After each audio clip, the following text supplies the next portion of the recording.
Na na na na. Na na na na na na na. Nakupenda. Okay. Tugenda live waneno. Something I want to share with you people.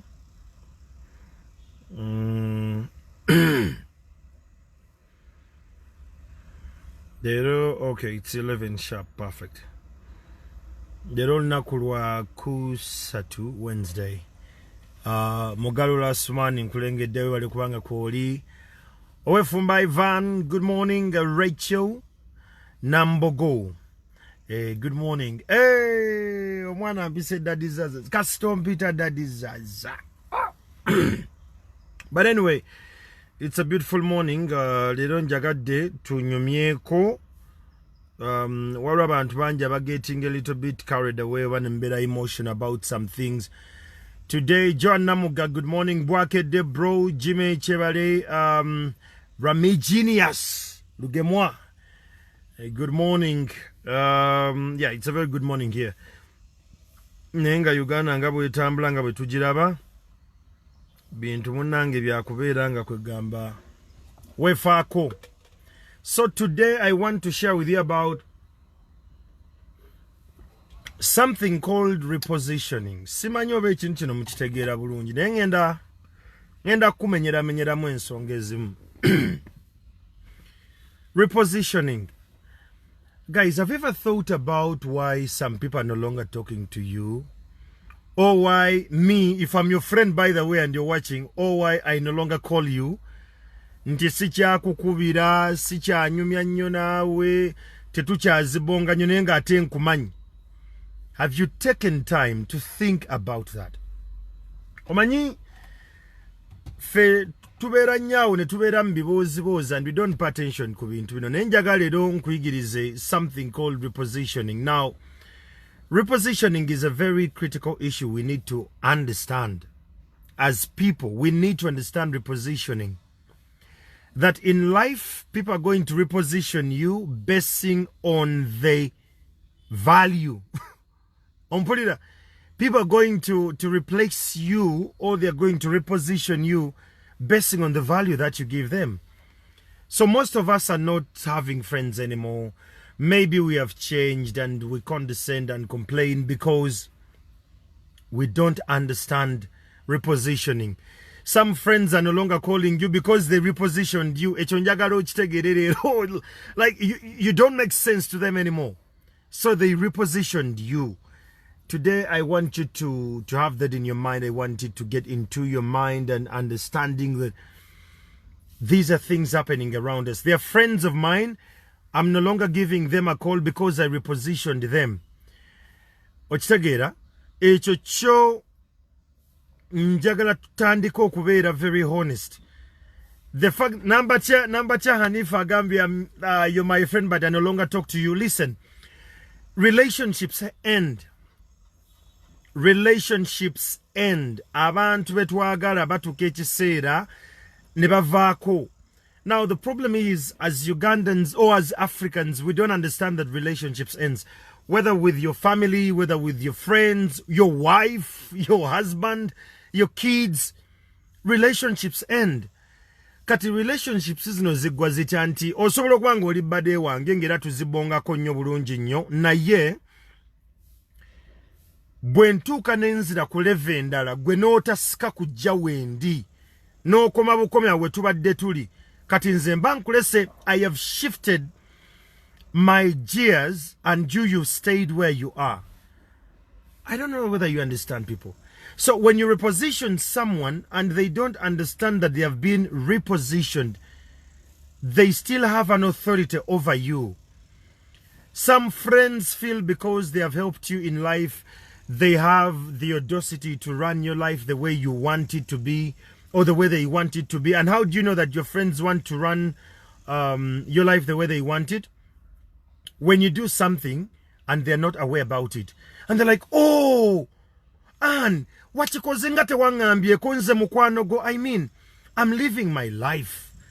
We should let people live their lives. Like, it's too late to go at the age of 45 or 50 and realize you never lived your life, but you lived your friends' lives. So guys, let's learn to reposition people in our lives. Some people actually in your life bakutawanya because you have not understood that they repositioned you, or bagwekenyini you have failed to reposition them. I really want you to understand repositioning. I no longer call some of my friends because, guys, the season I was with them, it's gone and done. Kati abantu abamu, we must understand that we know them. Nti oyo yani nti oye Franka mumanyi. Naye takyali mukwano gwange, oba okitegeera nti kati wano wendi ndi ku bintu birala, oba si kyo Franka yandeka ali wala. Kati Franka bwandeka n'abanga ali wala, he's far away from me, he's possibly doing some other things, he's soaring far beyond me. I need to agree and accept that I know Frank, but he's way above me. So we as Ugandans, as blacks, as Africans, we have failed to understand repositioning. Now let me tell you what happens, and this is a very hard fact truth. The people talking bad things about you, they are your friends from 10 years ago, 5 years ago. And let me explain. If you knew me 5 years, 10 years ago, and you're seeing me and you're watching this today, I'm a totally different person. Let me bring it to context. If you last gave me a call 6 months ago, you don't know me. You're not my friend. Maybe you see me, but you're not my friend. People change in a space of 1 month, 2 months, 3 months. So in a year, if someone goes without calling me in a year, and you still think you're my friend, you're not my friend. You know me, but you were repositioned. That's the challenge we have. We have failed to reposition people, that people can understand this. People are not understanding it. If you didn't call me 3 months ago, you don't know what I'm dealing with. You don't know the challenges I'm going into it. So, and we have given these people so much power that they run our lives. Let me be very honest with you. Even where I am, no one made me. I made myself. And I want to be honest, even you. No one made you. Let me break it down for you. I want you to understand. Listen. When I was struggling to make it to where I am, and by the way, I've not made it, I'm still thriving. Sinatuka. There were friends I had, and those friends were good friends in that season. But the season is done. And they were my friends when I was struggling because they were equally struggling like me. So I got the opportunity and I ran. Stop telling people because you gave them a call and they called so and so and they got the job. Listen, I can introduce you to a whole lot of the world, but if you don't take the initiative to do as you're told, if you don't take the initiative to ask these people that, look, this is what I'm capable of doing, you cannot be where you are today. So you've made it where you are because of you.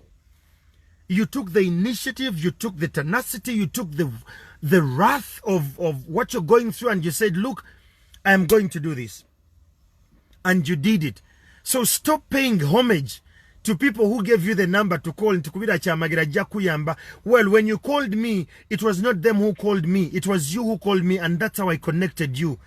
So, lekera wokuba wanyama nti oyumani ye Wambeererawo. That's crap.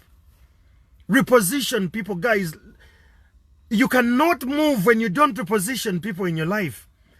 You don't know me if you've not talked to me in the last 6 months. You don't know me. And I have lost touch with some of my friends over the last 6 months because I was repositioned. And I know when I'm repositioned, I know I'm and that's why at times when you call people, they will tell you, man, they're trying to think what to get. You were repositioned by far. Because abantu bano wetuga no ba repositioning, they feel they have the mandate to run your life. The more you give homage to these people, you want validation from them. You can't move. You can't move if you don't reposition people. You have your parents, you have your friends, you have your colleagues, you have a couple of people in your different layers. And I actually respect that. But listen, all of these chaps have a limit. Have a limit. It takes a lot to understand repositioning. There are things I know my wife cannot handle. And I position and I say my wife is good to be my wife and my baby mama. It's good to be there. Business. So I'm not going to force it on her. Listen, if you were on the route to, let me use Masaka, because, you know, I started my career in Masaka. And most of you actually know Masaka. If I come from Masaka and I'm heading to Kampala, and I find you on the way, my dear friend Bash Mook, and I find you on the way, and I'm like, hey Bash, Odawa, Timani Nzira Lukaya. On our way to Lukaya, the conversations resonate. The vibe we have is magnificent. We'll stop and we'll laugh because you're still within my journey. The moment we reach Lukaya, you're done. You're done, covered, signed out, move on. Now, the problem is, the moment I take you past Lukaya, now you become a problem. You start complaining, some people no longer have our conversations because their time, we fail to see that. And here we are in a new month, we are in a new year, we are going the second last quarter of the year. Things are not moving because the people you're dealing with need to be repositioned. So today I want you to understand this. The friends you have, and I want you to understand it better.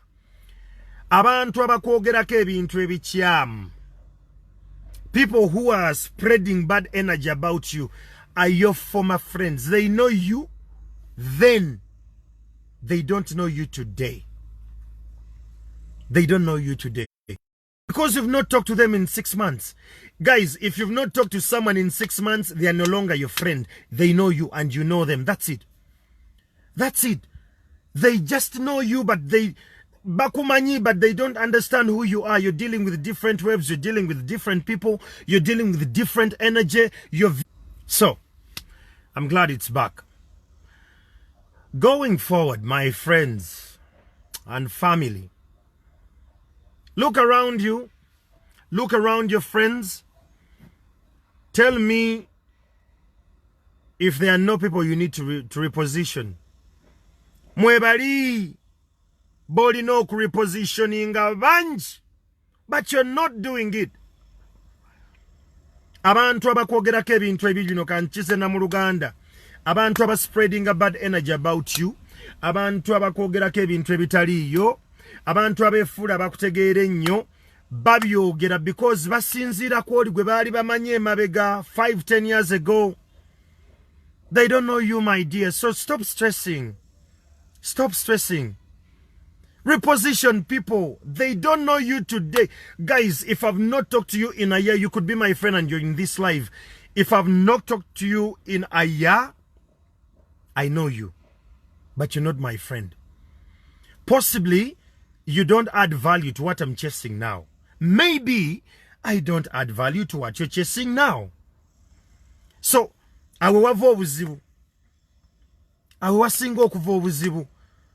so you need to start to live for you. Learn to live for you. You come first. You come first. Some people are here asking, Kyamagero man, okoro otya abantu nga bakogerako ebintu bingi. Because I learned the theory and the model of repositioning. Tebindya.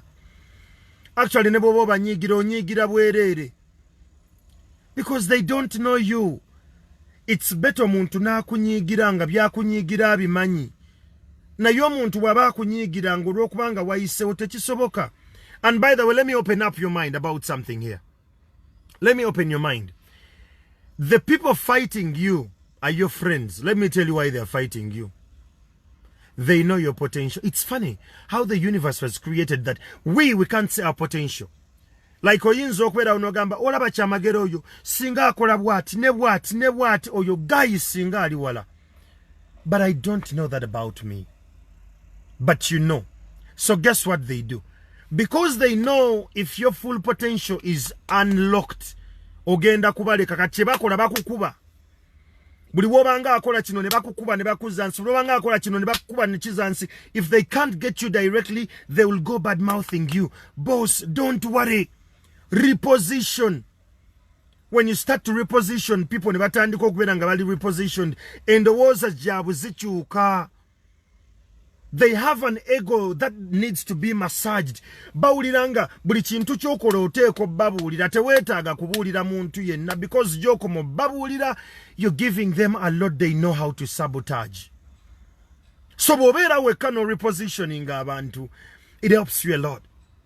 It opens up new opportunities. It opens up great things. So stop stressing about abantu abakwogerako oyo muyaye oyo mubi oyo. Man, cut the crap, reposition the fools, and we start to move on. You understand? These are things you need to understand. Today morning I was talking to my friend Granny's, and she was like, man, Andrew, you're talking to me, and I'm like, I'm going to make a live about this. People need to understand it. Abo bakubi ba plani tebakola gwakola. Ekyo njagala okitegeere. You need to understand that you need to open yourself to the possibilities that are happening. Mulekerawo gamba abantu nti nakubeererawo simanyi nakubeererawo wambeererawo in that season and you're expired for my season now. Kati togenda kunteeka ku liitiriiti nti nga sikulaba nga no my friend. There are friends I had 5-10 years ago. I would go and spend the entire day and we have a conversation. There are friends I would take my kids to them and would play the whole day. I no longer do that. Simanyi bwe bali ne COVID ate yatuyambyeko. But because vision yange yakyukamu eyenkuza y'abaana n'eyaabwe, endowooza yange yakyukamu ku yaabwe n'ey'omuntu, like nkyuse, I have evolved.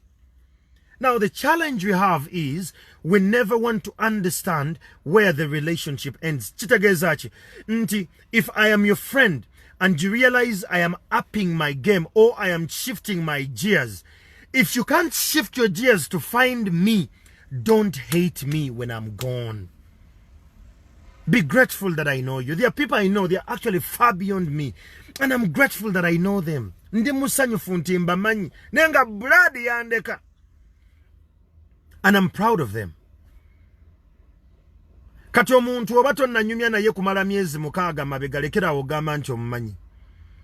Stop bad-mouthing people if you've not talked to them for the last 6 months. You don't know them. They have changed.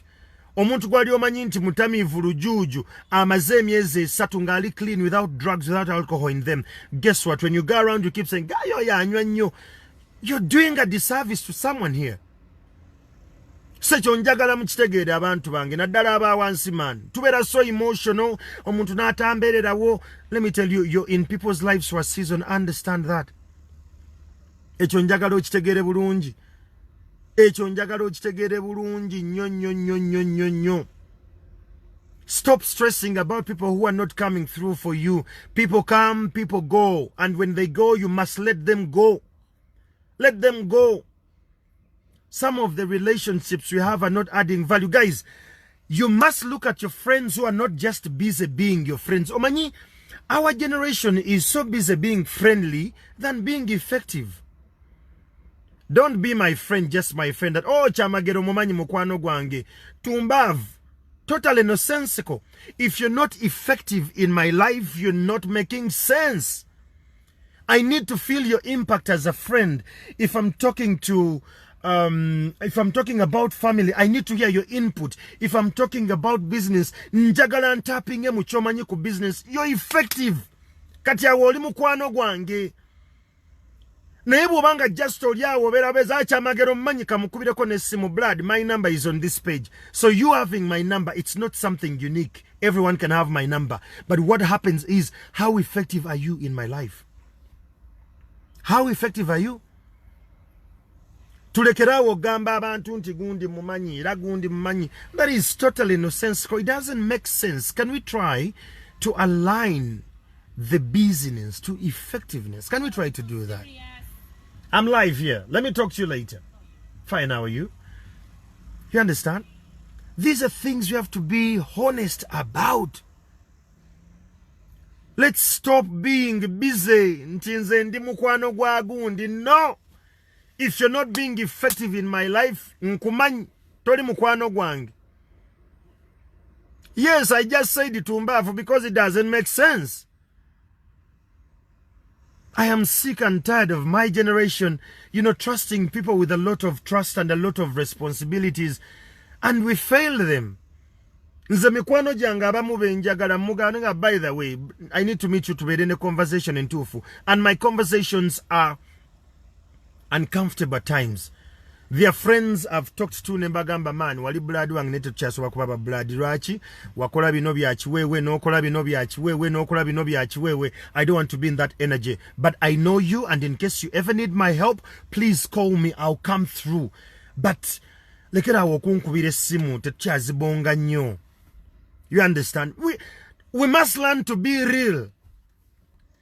Today mbadde njogera ne muganda wange Farida nangane Kyamagero manchenkwaga I said no nangamba teweguya. And I realized that kisinzo tusiba fenga abantu ba wansimani tweguya nnyo abantu because batubeerera okati we feel we must pay them homage every other day. I'm not saying tuveire ddala ku bantu nedda naye manya ddi omuntu lwabeera expired. People get expired in your life. Omuntu eyakufunira omulimu emyaka 6 emabega siye gwoli gwe yafunira omulimu kati oli ku strategy level. Bwakubira essimu tolina kuyaayana. Mukwate mugambe kankuddire dda watandika kama ne mukubira omwana nanteeka ku waiting. I am busy. Let's be effective friends. Let's not be just busy. Understand? So, I want to be very honest with you. Bobo Manyi, I've not talked to you in 6 months ago. I am not your friend, but I know you. Not in bad faith. That's my approach to life. 4 years ago, I chose this and it's working for me. I felt I should share with you. 4 years ago, I chose this approach, repositioning people. And it's funny. Abantu bambi bagezaako tugamba nti by the way tetukyazikwata ne tetukiraba. We keep on, complaining. Let me tell you, you will get to know that people have repositioned you depending on how much time they're spending on you. Bakubira kyenkanachi, parties mekazi bakyakuyitamu. You understand?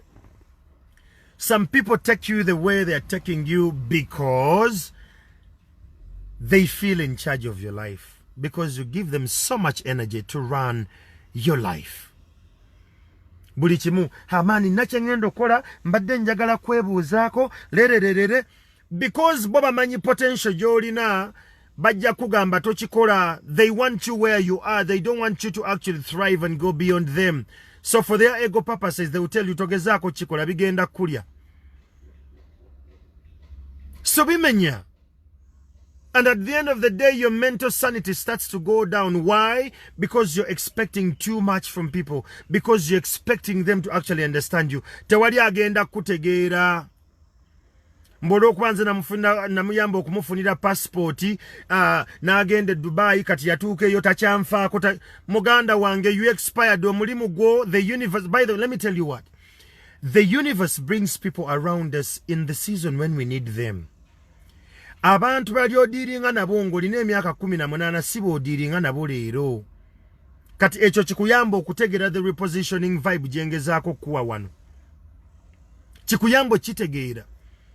Nti people expire in your life. Even your parents expire in your life. The day you made 18 years, the parents' responsibility to you expired. Echaddako balina kusabira Mungu akuteeremu obwangu ne decision zokola ziri kugwe weka. So stop being so grumbling every time you're saying, oh, my father, I should have done this. Mugwan, you're beyond 18. You can make better decisions. These are things we need to do. You get it? This tulekerawo mani okwerumya emitwe. I spend more time on me. Because I repositioned people, I do things 70% and then I put it to them and I tell, by the way, I'm doing this. Nti ne bwana agezaako okwagala okukinemesa natambudde dde ebitundu 7 natadde mudda ssente zange sina gye nkiza mabega. I will run after it. So we are not having these honest conversations. Abantu tubatya analowooza ki yambeererawo man ebyo bya kipumbavu. Tulina feeling abantu abo tubawadde entitlement y'amaanyi. We have given people so much power over our lives because we have not repositioned them. I don't care how critical they were in your life. I don't care oba bakuweerera kwenkana ki. I don't care oba be bakuwa omulimu ogwo tebaakuyamba. It was your time era gwe okola. That's why you're paid. Now I want you to look. Omanyize mbozi zembera na zombera ne call to action. You know? You understand? I want you to look among your friends, your family members, your colleagues. Look among them who you need to reposition. By the way, repositioning goes as far as my kids. I know time will come when Mandela doesn't actually even care what I'm thinking or what I'm doing. Ngobulamu buli about him. I'm ready for that. I have prepared for a time when my wife doesn't even need to know what I'm doing, what I'm running after. She's caring about her dreams, and I am okay with that. Because at that particular time, I'll be repositioned. You understand? Ebyo bintu tulina bitegeera. Tulekeraawo okubeera nga intelligence yaffe tunuulira ebintu bino teriiwo. Emotional intelligence ng'eriro. You must up your emotional intelligence. Get to know when you're repositioned. Get to know when you reposition people. Abantu abamu, we cannot flash them in our lives. She's your mother, she's your father, she's your sister, she's your wife, she's your husband. Naye akumenya. Reposition them. Don't throw them out. Just reposition them. Ono mukyala wange nebya business tabitegeera. Bino abigira wano. Okitegeera. Abantu be-expiringa. Ruth akyewuunyiza wano. Parents expire at the age of 18. You can never blame your parent. Nti muzadde wo teyakufaako, muzadde wo teyakolera kino. You can't blame your parents when you're past 18. Every decision is on you. Abantu bebakabaka nabo n'ofuna ebirwadde owunzika gwe weetawaanyiza. You understand? Some people are draining your energy because you've not repositioned them.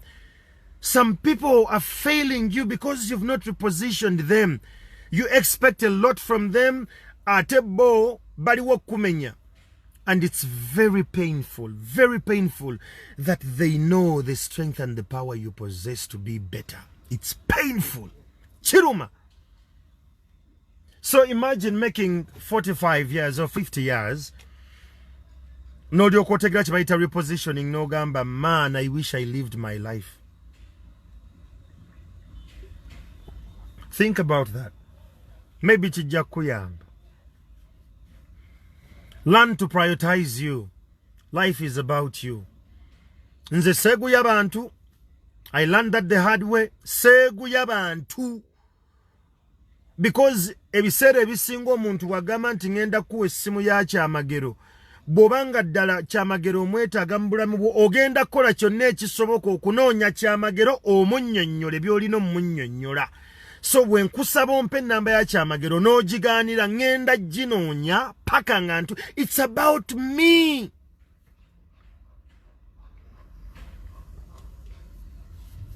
Stop being very, very, condescending. Learn to be you. Live for you. I know time will come when my kids are not for me. When my wife won't be for me.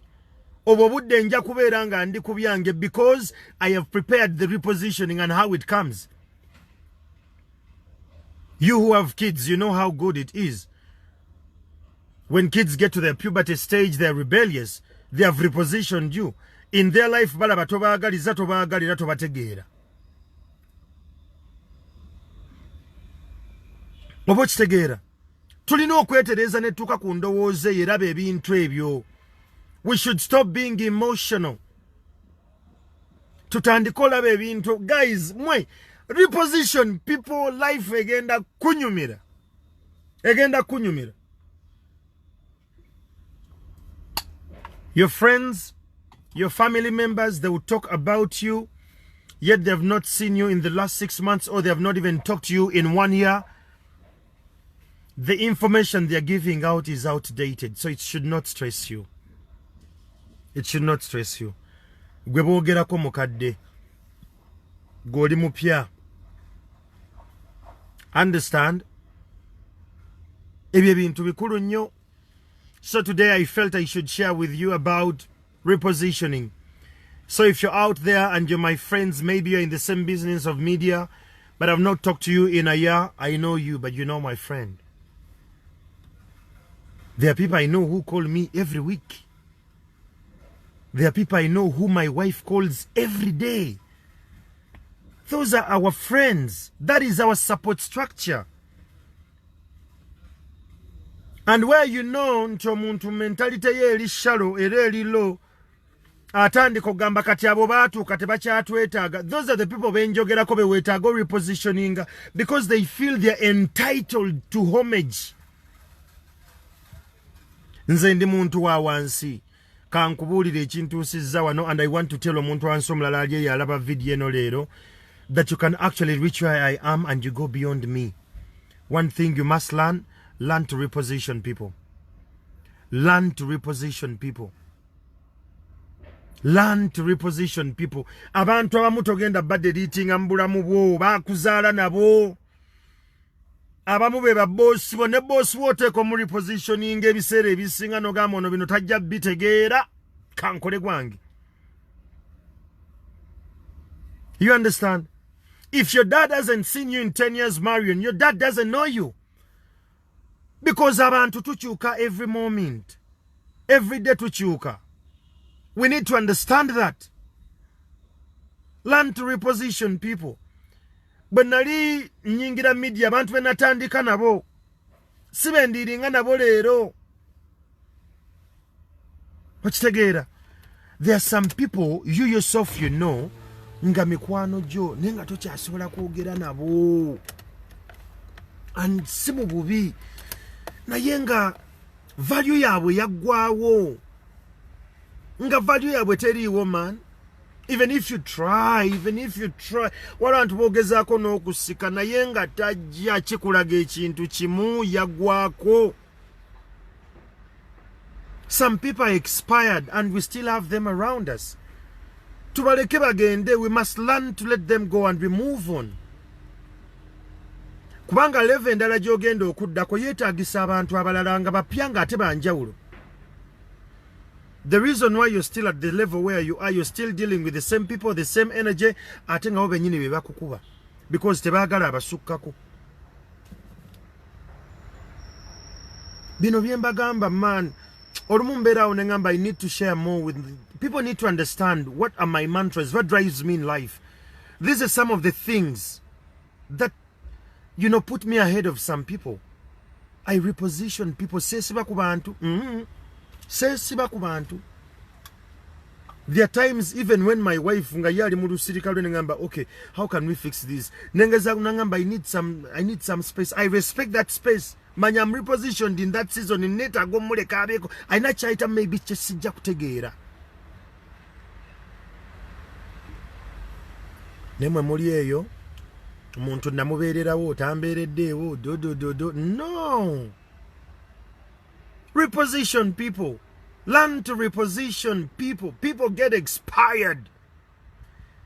Kati we babeera expired n'obeesigazaako kati gw'otandika okulwala. Ogamba ne mmanyi abantu bange bonna bembeera nabo tebanzizaamu maanyi bammenya bumenya. You're dealing with expired, damaged goods, be it in relationship, business and careers.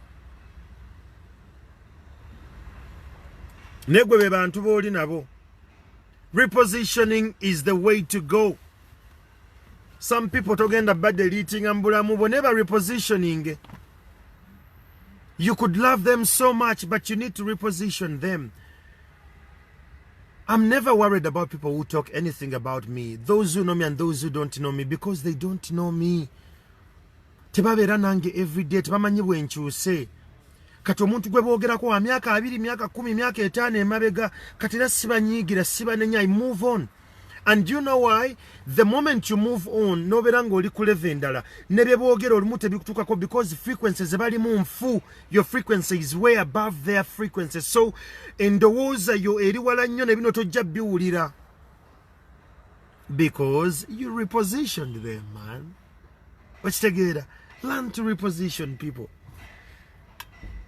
So nsigadde nze Andrew Kyamagero, ndi muntu wa wansi. Nebwe mbaako byenjiga nfuba okulaba nti mbitegeeza abantu. I started doing my repositioning 4 years ago. Believe you me, I've made strides far better than what I was 4 years ago. Nkyuse nnyo. Nnyo. Your money, your relationships, your career is stagnant because you failed to reposition some people in your life. Take time today.